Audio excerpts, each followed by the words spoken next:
అందరికీ నమస్కారం అండి. నేను యాక్చువల్గా మా వాడు మాట్లాడదాం అనుకున్నాను, మాట్లాడేసింది. నేను చెప్పాలనుకుందా చెప్పేసింది. తను సుకృతి సింగింగ్ అంటే చాలా ఇష్టం. ఐ థింక్ తను 9th మంత్లోనే పాట మొదలుపెట్టింది. బట్ యాక్టింగ్ సంబంధించి ఎప్పుడు లేదు.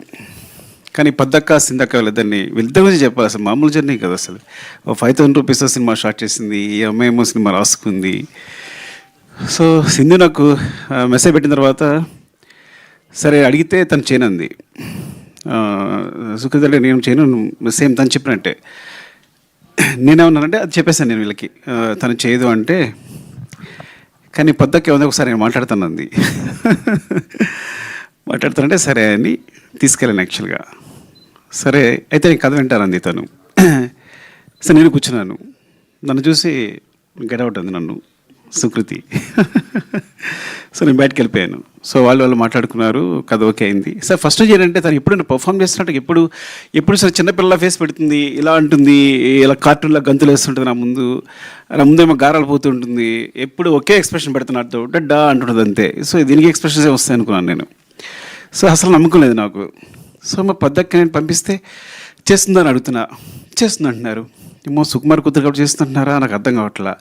ఇప్పుడు ఇంటికి వచ్చాక నిక్కీ బాబు ఉన్నాడు, వీళ్ళ కజిన్, ఇద్దరు కలిపి సీన్ డిస్కస్ చేసుకున్నారు. డిస్కస్ వాడేమో చేస్తున్నాడు, పర్ఫామ్ చేస్తున్నాడు. తిని మాత్రం నువ్వు చేయరా అంటే తను చేయట్లా.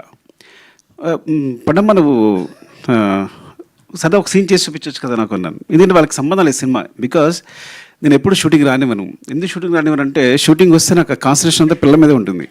పిల్లల మీద షూటింగ్ చేసుకోలేను నేను. ఎప్పుడైనా సాంగ్ జరుగుతున్నప్పుడు రమ్మంట. సాంగ్ జరుగుతున్నప్పుడు చూడండి నీకు కొంచెం ఫ్రీగా ఉండి యాక్షన్ గట్టేమో డాన్స్ మాస్టర్ కొరియోగ్రాఫర్ చెప్తూ ఉంటాడు. సో వీళ్ళకి ఏంటంటే మా డాడీ ఏం చేయట్లేదని. సో నా కొడుకు అయితే బాగా ఏడిపిస్తుంటాడు. ఏమో అందరూ షూటింగ్ అందరూ చేస్తాను, మీకు ఖాళీ కూర్చున్నావు అంతే, ఏం చేస్తున్నావు అంటుంటాడు. సో సో వీళ్ళ బ్రెయిన్లో సుకృతి కానీ నా కొడుకు కానీ ఇద్దరు బ్రెయిన్లో అంటే నేను డైరెక్టర్ అంటే ఏం చేయడు, సెట్లో కూర్చుంటాడు, అందరూ వర్క్ చేస్తుంటారు. నో ఏనండి మీ తమ్ముడు అనుకుంటాడా లేదా చెప్పు, మీ తమ్ముడు అనుకుంటాడా లేదా అనలేదా? అవునవును ఓకే సరే కరెక్టే, నిజం తను ఎప్పుడు అందదు. బట్ వాడు ఎప్పుడు నా ఉద్దేశంలో వాడికి నేను ఎప్పుడు ఒక డమ్ ఫెలో నేను. సరే ఓకే సరే చేయదు, సరే నాకు చూపిస్తుంది. వీళ్ళు షూటింగ్ వెళ్ళిపోతున్నారు, నాకు టెన్షన్, అక్కడ ఏం చేస్తుంది, సరే చేస్తుందా. ఒక 2 days షూట్ తర్వాత ఫోన్ చేసా, గుర్తుందో లేదో, పద్దుకు ఫోన్ చేశాను. పద్దక్క చూడు నిజంగా నువ్వు మొహాటగా చేస్తున్నావేమో, ఒక 2-3 షూట్ అయింది అనుకుంటా, 1 week అయింది, నీ కాలుతో మనీ అంతా ఇచ్చేస్తా, నువ్వు వేరే పెట్టుకో, నువ్వు మొహాటంతో చేయొద్దు. అయ్యో సార్ మీకు తెలియదని. సరే తర్వాత తన క్లిప్ పంపించింది. నేను షాక్ అయిపోయిన. అసలు ఎప్పుడు తన గురించి సినిమా గురించి మాట్లాడలేదు, పర్ఫార్మెన్స్ గురించి మాట్లాడలేదు. నాకు పర్ఫార్మెన్సెస్ అంటే చాలా ఇష్టం. నేను మీ నంబరు కాస్టింగ్ కోసం నా సినిమాలో ఆర్టిస్టుల కోసం 1 year కూడా కేటాయించాను. రంగస్థలం అయితే ఒక 8 months, పుష్ప అయితే ఆల్మోస్ట్ 9 months. మీరు నమ్మరు, నా దగ్గర వచ్చిన ప్రతి ఆర్టిస్టు ఎవరైనా అనుకుంటారు అందరూ వచ్చేది కార్డు ఫోటో ఇచ్చేసి వెళ్ళిపోతున్నామని. మా వాళ్ళు ప్రతి ఒక్కరిని ఇంటర్వ్యూ చేస్తారు, వాళ్ళ చేత పర్ఫామ్ చేస్తారు. నేను అన్ని వీడియోస్ చూస్తాను, నాకు అది ఇష్టం బాగా. ప్రతి ఒక్కరి వీడియోస్ చూస్తాను, నచ్చిన వాళ్ళని సెలెక్ట్ చేసుకుంటాను, మళ్ళీ అందులో 10 మంది పిక్ చేస్తాను, మళ్ళీ వాళ్ళని సెలెక్ట్ చేసుకుంటాను, అంత శ్రద్ధగా చూస్తాను. సో అలాంటిది నేను షాక్ అయిపోయింది దాని పర్ఫామ్. మరి పద్దక్క ఏం చెప్పిందో చెవిలో, వాళ్ళిద్దరు ఏం మాట్లాడుకున్నారో ఏం చేస్తారో తెలియదు కానీ సో చాలా చాలా బాగా చేసింది అని చెప్పడానికి కూడా అసలు నాకు అంత సిగ్గులేదు. నా కూతురు గురించి చెప్పడానికి అస్సలు సిగ్గులేదు, బాగా చేసిందని చెప్పడానికి. లైక్